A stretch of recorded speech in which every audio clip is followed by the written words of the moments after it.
안녕하세요, 구독자 여러분. 구독과 좋아요는 채널 운영에 큰 힘이 됩니다. 안녕하세요. 3년 전에 이혼을 경험했고 가맹점 토스트집을 운영하는 40살 독신 엄마입니다. 거지 근성 난무하던 시댁 식구들과 남편 때문에 이혼이라는 원치 않는 경험하게 되었어요. 살면서 아이 때문이라도 억지로 참고 살아보려 했지만 더 이상 인생에 도움조차 되지 않는 사람과 함께 할 수 없겠더라고요. 아이 아빠로서도 역할을 조금이라도 해냈더라면 진짜 이 악물고 버텼을 텐데 말이죠. 남자들이 결혼하면 효자로 변한다는 말 들어보셨나요? 바로 제 남편이 그랬습니다. 연애할 당시만 해도 저라면 끔뻑 죽고 저를 위해 목숨까지 내놓겠다고 호언장담하던 사람이었죠. 하지만 결혼하고 난 뒤 평소에는 얼마나 잘했는지 모르겠지만 자기 식구 챙기느라 여념 없더라고요. 시간이 흐르고 아이가 자랄수록 이혼 생각이 더욱 간절해졌고 아이가 초등학교 졸업하던 해에 결국 이혼했습니다. 이혼하면서 크게 한 방 먹이고 헤어져서 어떠한 아쉬움이나 미안함도 남아있지 않아요. 돈을 최고라 여겼고 이기심 끝판왕이던 제 남편, 자기 꾀에 넘어가 밑바닥을 보고야 말았거든요. 친구가 제 사연을 여기에 보내보면 좋을 것 같다 해서 이렇게 용기 내서 글로 적어봅니다. 그럼 제 사연 들려드리도록 할게요. 팀장님, 저 때문에 오늘 고생 많으셨죠? 정말 죄송합니다. 늘 하던 일이라 괜찮을 줄 알았는데. 아니야. 이대리 잘못 아니야. 그냥 오늘은 조금 실수가 있었다고 생각하자. 어차피 저 사람들이 원하는 건 이게 아니었던 거지. 그래도 괜히 저 때문에 시간만 버리시고. 아니라니까. 그러네. 일하면서 누구 하나 잘못한다고 잘못 따지면 언제 끝마칠 수 있겠어? 팀이라는 게 괜히 있는 게 아니잖아. 내가 늘 말했잖아. 이건 우리 팀 문제야. 무엇이 잘못되었는지 차근차근 생각해보자고. 정말 죄송합니다. 제가 정말 죄송해서 그러는데 커피 한 잔이라도 사드릴게요. 그럴래? 아니, 사회생활도 오래 한 사람이 마음이 그렇게 여려서 어떡해? 앞으로 더 험난할 건데. 제가 아무것도 모르고 들어와서 이 자리까지 왔는데 그래도 나름 많이 알고 있다고 했는데 그게 아닌가 봐요. 아직 멀었어요. 그건 그렇지. 나도 입사한 지 이제 10년 차인데 매일매일 배우는구먼. 그러니 이대리 너무 죄책감 갖지 마. 처음부터 하나씩 살펴보면 돼. 뭐가 어디서부터 잘못됐는지 점검도 하고 다음부턴 잘하면 되는 거야. 그동안 실수 한 번도 안 했다가 어쩌다 한 번 한 거 가지고 그렇게 크게 실망하고 그러면 나중엔 감당 못 할 거야. 그러니 미안한 감정은 여기까지만. 알겠습니다. 커피 한 잔 마시면서 훌훌 털어버리고 다시 열심히 해볼게요. 시켜만 주세요. 저 뭐든지 잘할 자신 있어요. 그래.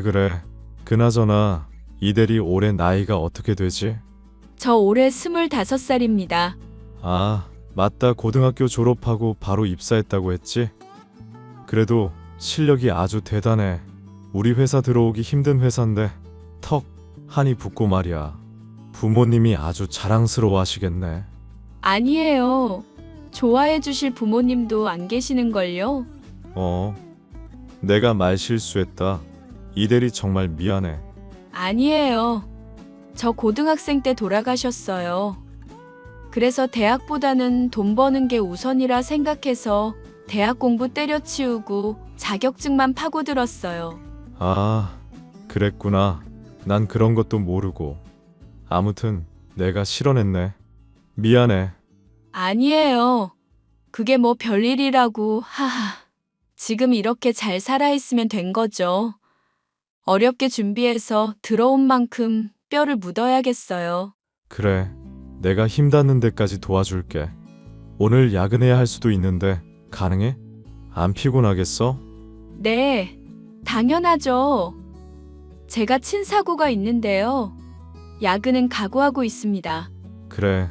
그럼 힘내서 일해보자. 이따가 저녁은 나가서 먹자고. 지은 씨랑 다른 팀원들한테도 알려줘. 네, 그럴게요. 저는 고등학생 때 부모님을 사고로 모두 잃었습니다. 그래도 주변 분들이 하시는 말씀이 다 컸을 때 같다고, 걱정 없다고 하셨어요. 하지만 저는 아무것도 모르던 시기라 함께 있던 부모님이 계시질 않으니 뭐부터 해야 하는지 앞이 캄캄했습니다. 남들은 대학 갈 준비한답시고 학원이다, 뭐다 다니지만 저에겐 그럴 여유가 없었습니다. 앞으로 헤쳐나갈 세상이 무척이나 무섭고 두렵더군요. 부모님과 함께 살던 집 전세금을 돌려받으니 4천만 원 정도였어요. 그 돈으로 단칸방 하나 구해서 저 혼자 살기 시작했고, 학비, 생활비 대가며 열심히 자격증 공부했습니다. 대학 공부해봤자 등록금을 감당할 자신도 없었고, 공부해서 시간 허비하느니 하루라도 빨리 돈을 벌고 싶었어요. 그렇게 고등학교 졸업하자마자 운 좋게 지금의 회사에 입사하게 되었고, 5년 차가 되었을 무렵 남편을 만났습니다. 남편은 타 부서에 있다가 제가 있는 부서로 발령받은 팀장이었어요. 7살의 나이 차이가 있었고, 직장 상사라 그런지 처음엔 어려움이 있었지만 길어질수록 서로에게 호감이 생겼답니다. 매일 보다 보니 어느덧 저희는 연인 사이로 발전했고 2년 정도 연애했어요. 그러다 둘 다 나이도 제법 있고 결혼 정년기라 자연스레 결혼에 관해 이야기를 하게 되었죠. 안녕하세요. 이민경이라고 합니다. 엄마, 내가 말했던 우리 이대리, 아니 민경이 어때? 내가 말한 대로 예쁘지? 그래. 잘 왔다. 연애나 결혼 생각 없다는 녀석이 갑자기 결혼한다길래 누굴 만나나 궁금했는데. 잘 왔어요. 내가 음식 솜씨가 별로라서 주문을 좀 했는데 괜찮죠? 네네, 괜찮습니다. 저는 아무거나 잘 먹어요. 내가 정신이 없어서 음식을 잘 안 하기도 하고 일 봐주시던 이모님이 갑자기 관두시는 바람에. 그나저나 아가씨 싹싹하니 성격도 좋아 보이네. 일단 시장할 테니 밥부터 먹고 이야기해요. 형, 좀 의외네? 얼마 전까지는 나한테 만나는 여자 없다더니. 시끄러워 임마. 너는 병원 잘 다니고 있는 거야? 나야 뭐 그렇지. 확실히 지방에서 본원 올라오니까 바쁘긴 하다. 오늘 집에 손님 온다고 해서 일부러 당직 바꾼 거야. 아, 민경아 인사해. 내 동생인데 신촌에 있는 대학병원 알지? 거기서 근무해. 의사야. 안녕하세요. 처음 뵙겠습니다. 아이고 이것들아, 일단은 밥부터 먹자. 나도 기다리느라 긴장 좀 했더니 배고프구나. 자, 이제 대화를 좀 해볼까? 내가 시어머니 될 사람이니 말 편하게 해도 되지? 네, 그럼요. 아가씨 부모님은 뭐 하시는 분들이야? 내가 우리 큰아들 결혼한다는데 이것저것 물어봐야 할 것 같아서. 아, 죄송하지만 저희 부모님은 두 분 다 돌아가셨어요. 고등학교 2학년 때부터 혼자 살았고요. 뭐? 그럼 왕래하는 친척이나 같이 사는 가족도 없어? 네, 아쉽게도 그렇네요. 부모님이 보육권 출신이시라서. 아, 그렇구나. 그럼 어떻게 하려고 그러는지. 모아둔 돈도 제법 있고요. 여러모로 부족하지만 예쁘게 봐주시면 감사하겠습니다. 너 좀 어떻게 된 거 아니니? 어떻게 근본도 모르는 여자를 며느리감으로 데려올 수 있어? 엄마, 그게 무슨 소리야? 사람이 앞에 있는데 대놓고 그런 소리를 하면 어떡해? 내가 생각할수록 어이가 없어서 그래. 부모 없는 것까지는 어떻게 커버한다 쳐. 근데 보육권 출신이면 말이 좀 달라지지. 우리 집안에 가당키나 하니? 이봐요 아가씨. 내가 얼굴 좀 반반하고 싹싹해서 봐주려 했는데 근본도 모르는 주제 어디 우리 아들을 넘봐요? 네? 그게 무슨 소리세요? 엄마, 왜 그래? 사람 민망하게. 우리 집안이 얼마나 대단하다고. 난 이 결혼 승낙 못한다. 부모 없이 자랐다며. 그럼 뭘 배워왔겠니? 근본도 모르고 배운 것도 없는 며느리 들이기 싫다. 엄마, 왜 그래? 내가 좋으면 그만이라며. 민경이가 어디가 어때서 그래? 그게 민경이 때문에 벌어진 일도 아니고 단순히 그 이유로 결혼을 반대한다는 게 말이나 돼? 안 돼. 네 동생 체면도 있고 너도 장차 큰일 할 사람인데 이렇게 보잘것없는 집안이랑 엮이라고 내가 그대로 돈 줄 아니? 얼마나 잘난 며느리감 데려오나 두고 봤는데 역시였어. 잔말 말고 너 지난번에 선보기로 했던 금강기업 손녀딸 알지? 그 애나 만나봐라. 엄마, 정말 왜 그래? 기분 좋게 대화라도 나누면 안 되는 거야?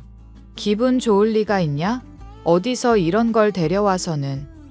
너 내가 이러라고 금지옥엽 키웠어? 개고생해서 대학 보내고 취직시키고 다 한 거냐고. 너 이렇게 엄마 실망하게 할 거면 다 때려치워. 어머니, 제가 살면서 잘할게요. 저도 이 사람 많이 사랑하고요. 말이면 다인 줄 알아? 어휴, 당장 나가. 아가씨는 우리 집에 안 어울리는 사람이야. 좋게 말할 때 험한 꼴 보이기 싫으면 나가는 게 좋을 거야. 형, 일단 엄마 진정 좀 하게 형수님 데리고 나가. 오늘은 더 좋은 꼴 못 보일 거야. 엄마, 해도 너무하네요. 지금까지 엄마 해달라는 거 다 이뤄드리고 살았으면 결혼은 내 마음대로 하게 해줘야지. 정도껏 해야 한다는 게 있는 거야. 결혼 허락을 받으러 시댁에 인사를 드리러 갔을 땐 보기 좋게 쫓겨났습니다. 시댁은 중견기업에 다니던 남편, 의사인 시동생. 그 남자들을 뒷바라지한 자부심이 대단한 시어머니. 그러니 천의 고아인 제가 마음에 들지 않으셨겠죠. 그래도 대놓고 부모 없는 년이라며 없는 사람 취급받으니 좋지 않았습니다. 하지만 남편을 사랑하는 마음이 컸기에 쉽게 포기하고 싶지 않았어요. 무슨 용기에서인지 시어머니가 대꾸하지 않으셔도 자주 커피나 디저트라도 사서 시댁에 찾아뵙고 남편도 오랜 시간 시어머니를 설득하기 바빴어요. 그러다 저희 부부 사이에서 아이가 생겼고 시어머니는 마지못해 결혼을 허락하셨죠. 조금은 찝찝한 결혼이었지만 태어날 아이와 사랑하는 남편과 함께할 수 있음에 감사하며 앞으로 잘 지내보겠노라 다짐했답니다. 그렇게 배가 점점 불러왔고 저는 회사를 그만둬야 했어요. 집안 살림도 배우고 남편을 뒷바라지하며 육아에 힘쓰라는 시어머니의 완강한 태도 때문이었습니다. 저에게 가족이라는 울타리를 만들어준 것에 감사하며 시어머니 말씀대로 정든 회사를 떠나게 되었습니다. 아이도 출산했죠. 형수님, 진찰이 보느라 아주 힘드시죠? 요즘 몸은 어떠세요? 산후조리원도 못 가셨다고 들었는데 시간 되시면 아이 맡기고 병원에 오셔서 검진 받으세요. 도련님, 말씀만으로도 감사해요. 시간이 날지 모르겠지만 노력해 볼게요. 어머님께 진찰이 맡기기가 좀 그래서요. 정밀검사 받으려면 넉넉히 반나절은 잡아야 하는데요. 산후검진도 안 받으셨다면서요. 정 안 되면 제가 엄마한테 말해 놓을게요. 저한테 검사 받는 건 좀 그러니까 동기한테 말씀드려 놓고요. 도련님, 마음만 받을게요. 지금은 제가 어딜 나가기가 좀 그래요. 아니, 아이 낳은 지 1년이 다 돼가는데 맡길 여유가 없다는 게 말이나 돼요? 정 그러면 그냥 진찰이 데리고 오세요. 제가 진찰이 보고 형수님 검진 받으시고요. 형은 도대체 뭐 하는 건지. 그이 요즘 회사 일로 바빠요. 되게 어수선한가 보더라고요. 무슨 일 있는 건 아니고요. 그건 잘 모르겠어요. 그 사람이 도통말을 잘 안 해서. 저도 진찰이 보느라 바쁘고요. 아직 진찰이 어린이집 안 보내시죠? 네, 어머니가 보내지 말라고 하시네요. 아직 엄마 손에 더 있어야 한다고. 반대하세요. 아니, 부모 마음이지 그걸 왜 엄마가. 아무튼 형수님이 매번 고생이네요. 이번에 그래도 분가하셔서 다행이에요. 보는 제가 얼마나 답답한 줄 알아요? 어머님이 서운해 하시는 것 같았어요. 같이 살다가 떨어져 살게 되니까. 뭐, 다 큰 자식들 끼고 살아서 뭐 할 거람. 아무튼 형수님, 검사는 꼭 받아야 해요. 제가 다른 건 도움을 드리지 못해도 이런 건 해드릴 수 있으니까 시간 되시면 언제든지 말씀하세요. 아시겠죠? 네, 그럴게요. 신경 써줘서 고마워요. 그럼 저녁에 퇴근하고 집에 놀러 가도 되죠? 진찰이 본 지도 오래됐고 형수님이 말아주는 잔치국수가 너무 먹고 싶어요. 별거 없는데 맛있다니 다행이네요. 언제든지 오세요. 힘들게 일하시는데 그 정도는 해드려야죠. 시간이 흐르고 저희가 분가하게 되었어요. 그제야 숨통이 조금 트이더라고요. 시댁 근처로 이사를 했기 때문에 같이 사는 거나 다름없었습니다. 육아와 내조 등등 살림만 하며 지내니 시간 가는 줄 모르겠더군요.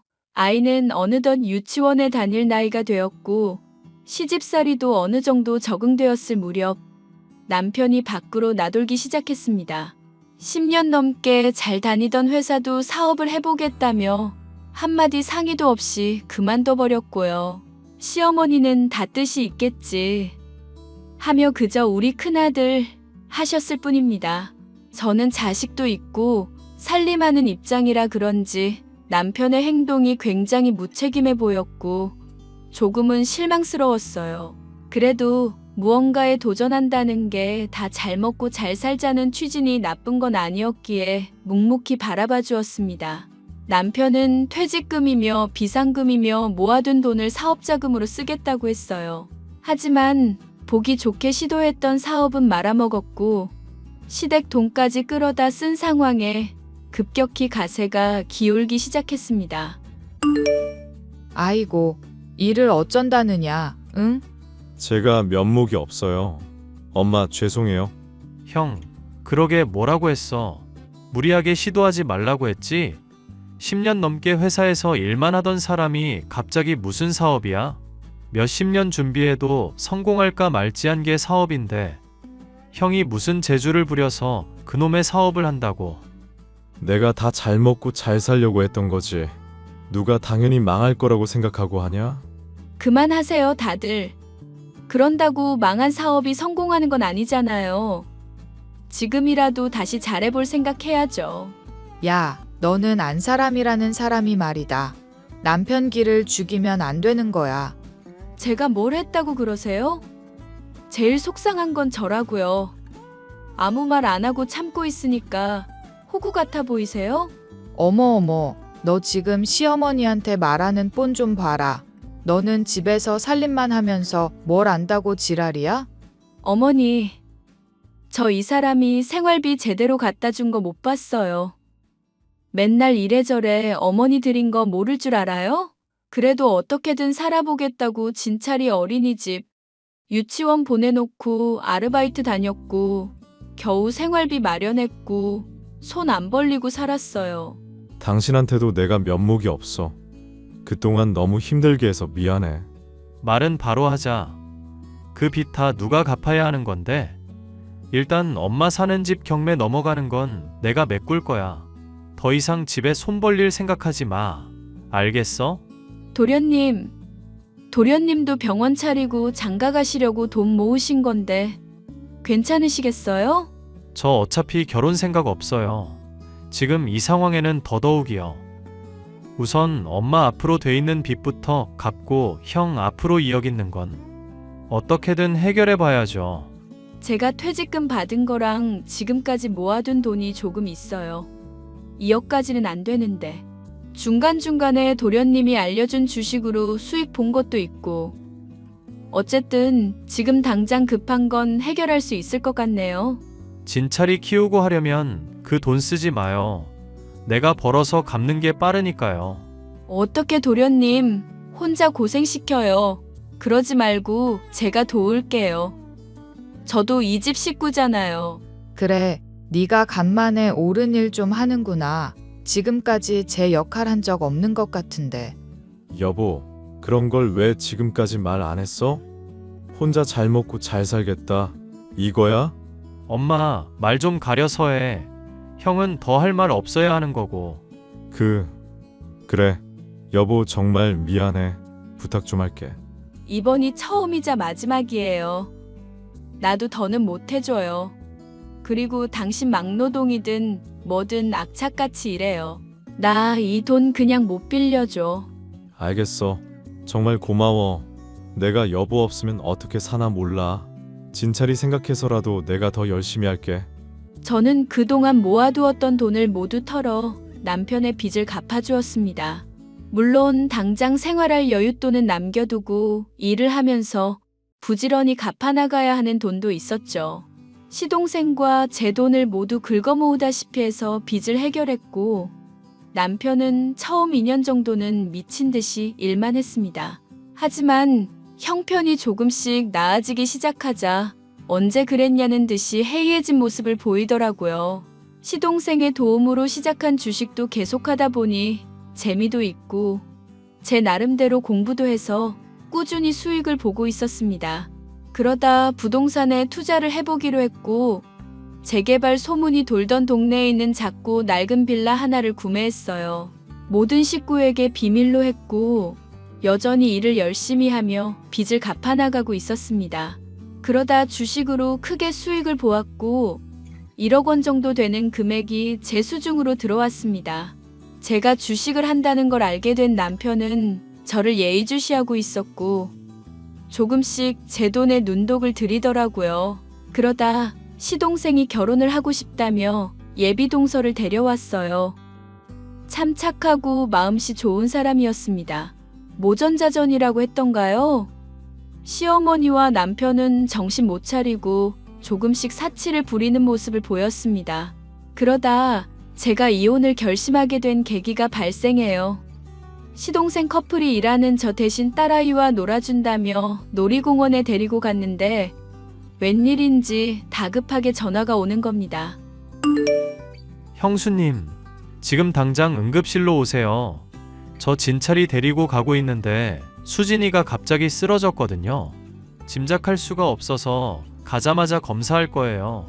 빨리 오세요. 빨리. 무슨 일인데요? 우리 수진이한테 무슨 일 있어요? 설명은 병원에 오시면 해드릴게요. 지금 전화로 하기가 좀 그래요.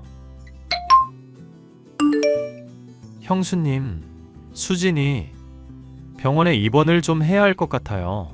네? 도련님, 그게 무슨 말이에요? 우리 수진이가 어떤데요?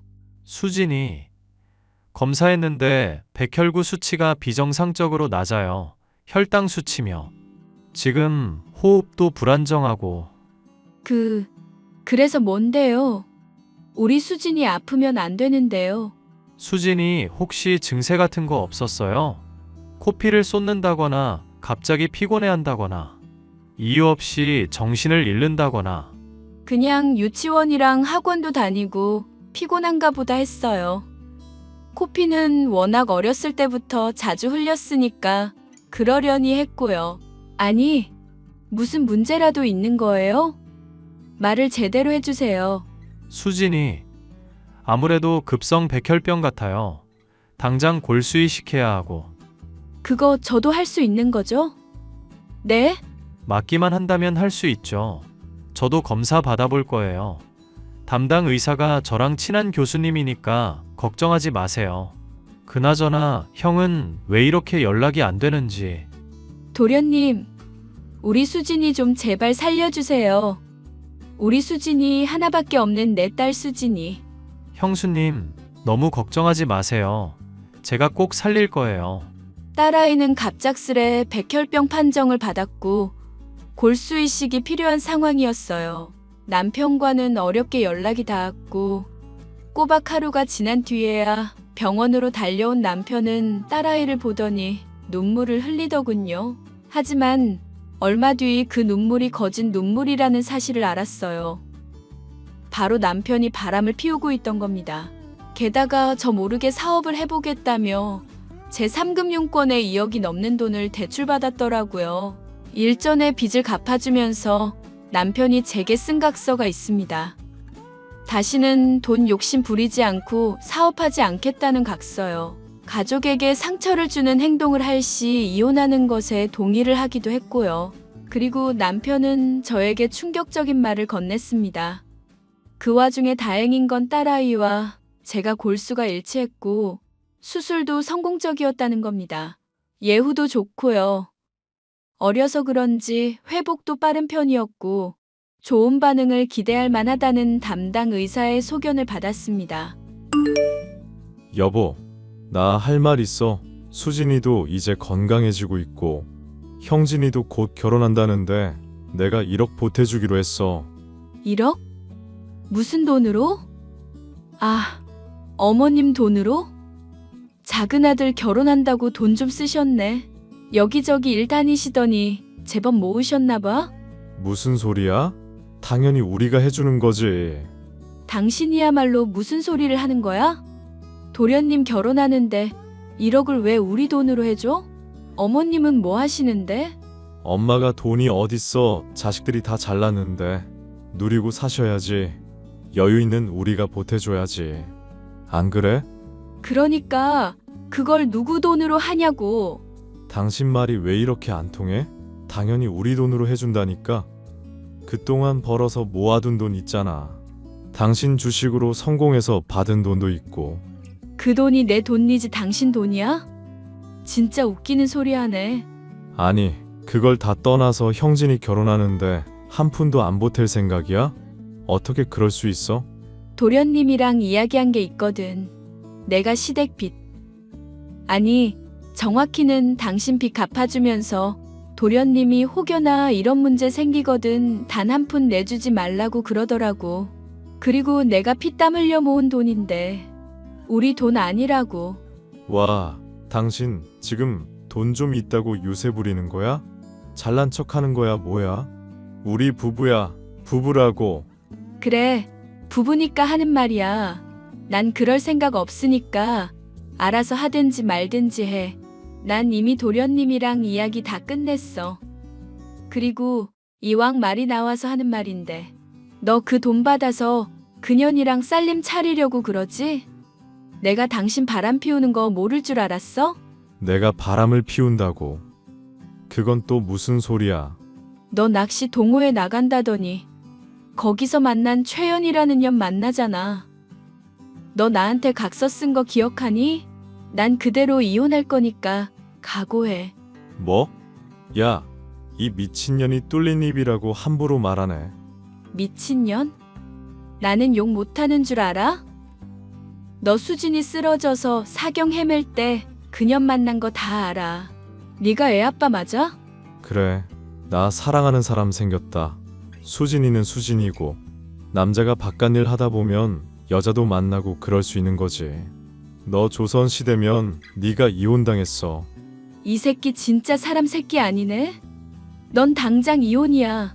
저는 그 길로 이혼 전문 변호사와 상담을 마쳤고 이혼 소송을 진행했습니다. 남편이 썼던 각서, 제가 빚 갚아주느라 이체한 명세 모두를 증거로 내밀었죠. 손해배상 청구 소송도 함께 진행했습니다. 이혼 소송할 비용도 없었던 남편은 시어머니에게 돈을 받아 겨우 변호사를 선임했죠. 당연히 보란듯이 소송에서 패한 남편은 저에게 5천만 원이라는 위자료를 지급해야 했습니다. 한 번에 못 줄 걸 알아서 다달이 양육비 겸 200만 원씩 보내라고 했어요. 소송을 끝마치고 마지막으로 할 말이 있어 만난 날 남편의 귀싸대기를 아주 시원하게 세대나 갈겨버렸습니다.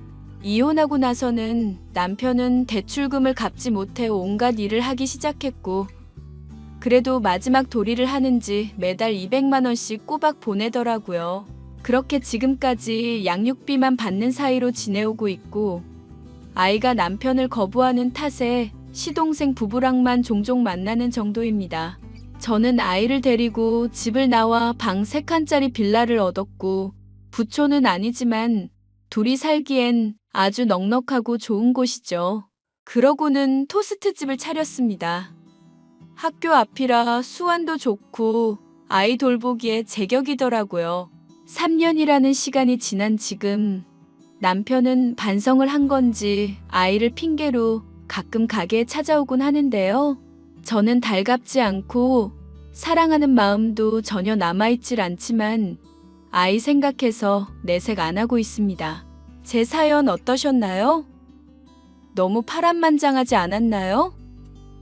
앞으로 더 살아갈 날이 많기에 저는 조금 더 용기를 내보려고 합니다. 그럼 이야기 들어주셔서 감사합니다.